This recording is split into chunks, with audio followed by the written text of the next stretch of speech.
Chapter 2 میں پہلے متقی میں لگی، اچھا جی پھر آ گیا منافق کا چیپٹر آیا، تو کہیں نہ کہیں مجھے دل میں ایسی کھٹکی آئی کہ کہیں میں اس کیٹیگری میں تو نہیں فال کری کہ جو آسان لگتا ہے وہ تو میں کر لیتی ہوں، اللہ کیونکہ مسلمان تو ہوں، تو جو آسان لگتا ہے وہ میں کر لیتی ہوں، جو مشکل ہیں چیزیں وہ کیوں چھوڑ دیتی ہوں. فار ایگزامپل اگر میں شوبز کی بات کرتی ہوں تو بیوٹیفل فیلڈ، لیکن جو میں کری تھی کہیں اس میں اللہ کو تو نہیں ناراض کری تھی.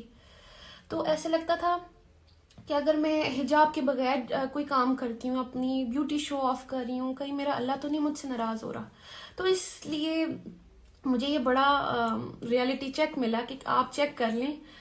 ایکچولی میں نے چیپٹر 2 کو وہ آئینہ سمجھا اور اس پہ بہت فوکس ہوا میرا، میں نے اللہ کی طرف رجوع کیا. پھر وہ کہتے ہیں نا کہ اللہ کہتا ہے کہ یو ٹیک اے اسٹیپ، آپ اسٹیپ اللہ کی طرف لیتے ہیں، اللہ کی طرف چل کے جاتے ہیں، اللہ comes running to you towards you. تو میرے ساتھ بھی ایسے ہی ہوا. جب میں قرآن کی طرف پہنچنا چاہا مجھے نہیں پتا چل رہا کہ کیسے سب میری طرف آنا شروع ہو گئے.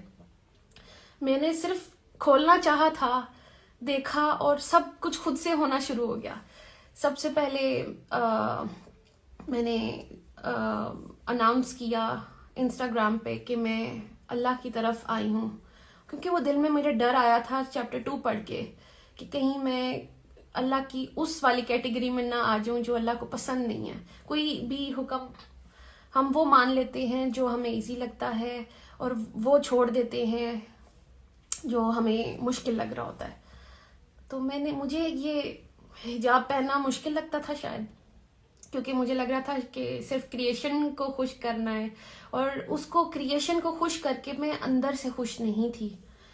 میں روز پریشان تھی کیسے کبھی کوئی پوز، کبھی یہ، کبھی بال اسٹریٹ، کبھی بال کرل، تو یہ ڈائے وائے، پتہ نہیں کیا کیا ہو رہا تھا زندگی میں صرف کریشن کو خوش کرنے کے لیے. And what about the creator of the creation, اس کے لیے کیا کیا؟